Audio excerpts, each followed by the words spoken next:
Bueno, pues hoy, si te parece bien, vamos a hablar de los gases de efecto invernadero. Al principio, el efecto invernadero es algo bueno para los seres humanos, porque si no estaríamos en todo el planeta a bajo cero. Sin embargo, ¿qué es lo que está pasando para que exista esta emergencia global? Bueno, vamos a ver, para que un sistema se mantenga a temperatura constante, tiene que ser igual la energía que entra que la que sale.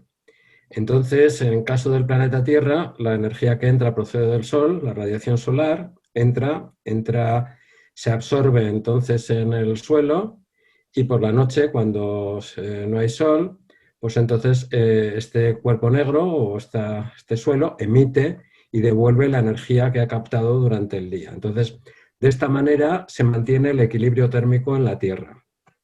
Y por eso tenemos unas temperaturas promedio en las cuales la humanidad podemos desarrollarnos y vivir.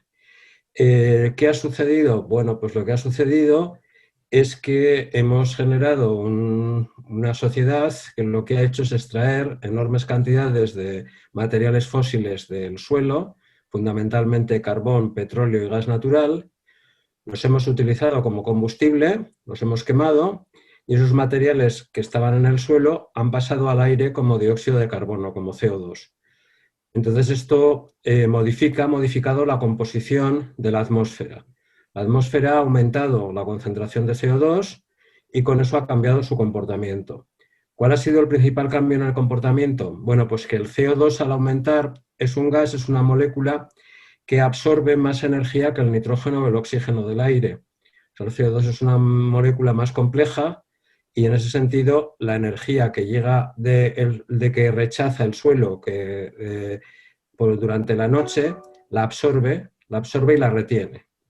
Entonces, eso es lo que hace entonces que la temperatura del planeta esté aumentando, que la concentración de dióxido de carbono en la atmósfera haya aumentado, consecuentemente que absorba más energía de la que irradia durante la noche la Tierra y eso poco a poco haya producido este incremento de temperatura en el planeta. Bien, entonces ahora lo que tenemos que hacer es, digamos, desandar el camino contaminador que hemos ido generando para poder estar en un cierto equilibrio. Y yo creo Correcto. que, sí, vamos, y yo creo que el primer plazo el primer plazo estable es el año 2030, precisamente, ¿no? Sí, bueno, al ser un fenómeno global, obviamente requiere acuerdos globales. Ya hay experiencias anteriores con el agujero de ozono, que también tuvo una problemática similar, unos determinados productos químicos que se utilizaban como refrigerantes, al volver a la atmósfera, tenían en la estratosfera, cuando subían a la alta atmósfera, pues originaban un problema que disminuían ahí la capa de ozono y eso originaba que las radiaciones solares bajaran con más intensidad, incrementando la frecuencia de cánceres de piel, etcétera. O sea que es un problema que esto se abordó con el Protocolo de Montreal en los años 70 y el resultado ha sido bueno. El resultado pues ya prácticamente está bajo control el fenómeno. Pues un poco siguiendo esa misma línea es lo que se aborda con los gases de efecto invernadero, con el cambio climático, acuerdos internacionales. Y en ese sentido, claro, es muy importante decir que esos acuerdos internacionales son los que establecen las hojas de ruta que es recomendable seguir.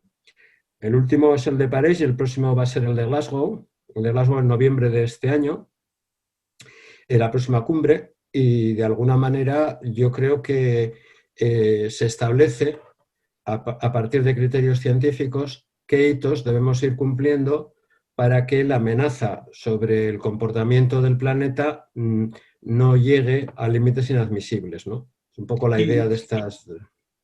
Y una pregunta al hilo de lo que estás diciendo ahora. Los propósitos que digamos que han firmado ya, de hecho, ya han anunciado los distintos países de la Unión Europea y España también con la ley de cambio climático, ¿esos se van a revisar precisamente en esta cumbre? Bueno, a ver, las cumbres son para poner en común medidas o recomendaciones, porque evidentemente son los estados los que son responsables de decidir sus políticas. Es decir, las cumbres lo que hacen es intentar apelar al sentido común y a la razón para conseguir establecer o cómo llegar a lo que dice la ciencia, ¿no? En ese sentido, claro, la Unión Europea tiene unos planteamientos porque va junta a estas cumbres. O sea, ahí no estamos representados como España, como Francia, sino estamos representados como Unión Europea. Y luego la segunda discusión es dentro de la Unión Europea cómo repartimos los compromisos.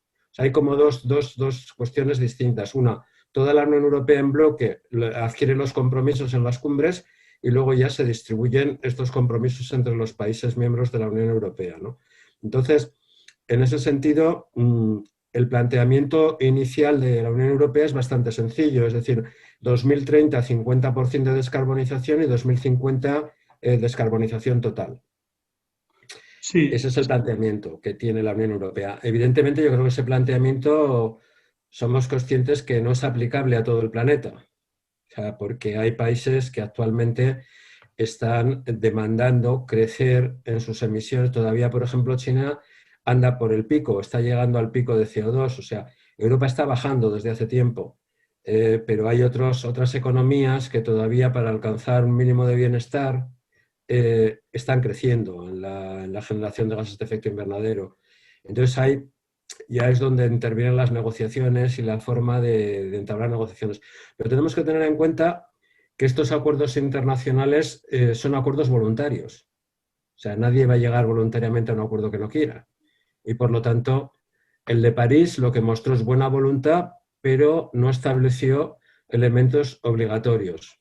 Entonces, lo que se quisiera es dar un avance en elementos obligatorios y lo que puede ser más importante en planificación de cómo se va a encajar la economía en esto y cómo se va a realizar ese cambio de modelo, esa transición de una forma justa. O sea, el problema es que hay que cambiar el modelo de desarrollo, hay que cambiar el modelo en el que la energía se ha obtenido básicamente a través de combustibles fósiles a otro modelo, al modelo de renovables. Y claro, eso implica inversiones enormes, gastos enormes, otros modelos de negocio, etcétera, ¿no? Y pues por decir un detalle, el último programa que ha planteado en España el Ministerio de Transición son 1.670 millones de euros para fundamentalmente centrado el tema en autoconsumo, o sea, acumulación de energía y uso de energía, baterías para autoconsumo, climatización renovable o rehabilitación energética, es decir, medidas todas ellas que afectan a todos los sectores y que pueden disminuir el CO2 que se genera por cada persona en España, ¿no? Lo que estoy viendo al hilo de lo que estás comentando es que viéndolo a nivel global van a estar coexistiendo dos modelos digamos, de producción de energía, de gestión de dos modelos económicos, uno basado en una transición energética digamos, a emisión de carbono cero, por simplificarlo, y el otro con el sistema antiguo. Y van a entrar en competencia dos modelos que uno se está implantando y se está invirtiendo en él, y el otro es un modelo que está funcionando, pero que se ha visto que es nocivo para el planeta, ¿no? Entonces, es un tema que si todo es voluntario, esto va a ser realmente complejo en lo que es hasta la propia negociación intergubernamental entre los países, las comunidades, ¿no? Sí, sí, por eso tiene que estar claro que en el ámbito de sostenibilidad, en el ámbito de transición, todo se basa en alcanzar compromisos, porque realmente es un cambio muy importante que solo se puede realizar, digamos, equilibrando todos los desequilibrios que se pueden producir. O sea, es decir que, bueno, pues en España se ha dado la transición del carbón. Ahora prácticamente ya no hay carbón en España.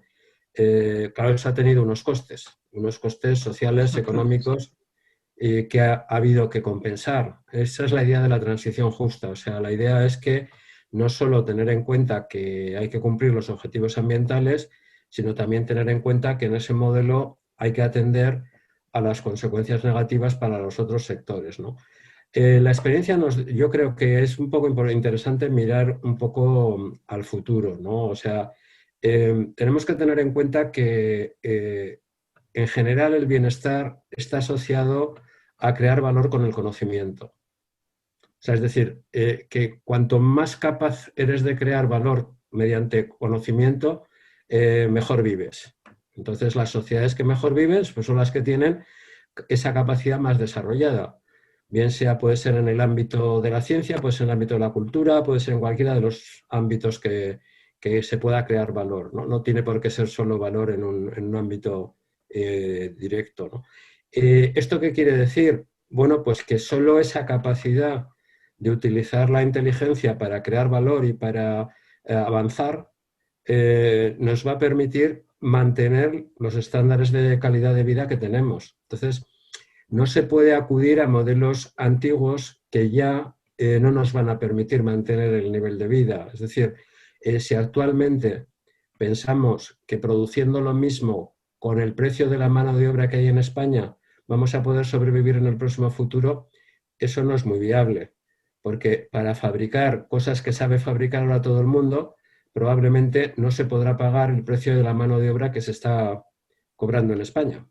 Entonces, o se introducen tecnologías innovadoras, calidad, producto, actuaciones diferentes que permitan romper, o sea, romper esa conexión entre precio de la mano de obra y producto, o si no, yo entiendo que el futuro no vendría bien dado, ¿no? Entonces, yo creo que es cierto que esto se puede aplicar también al sector servicios, ¿eh? O sea, que es cierto que si eres capaz de prestar servicios de muy alta calidad, con mucho valor añadido, posiblemente también, o no, no posiblemente, con toda seguridad tienes capacidad de mantenerte bien en el mercado, ¿no?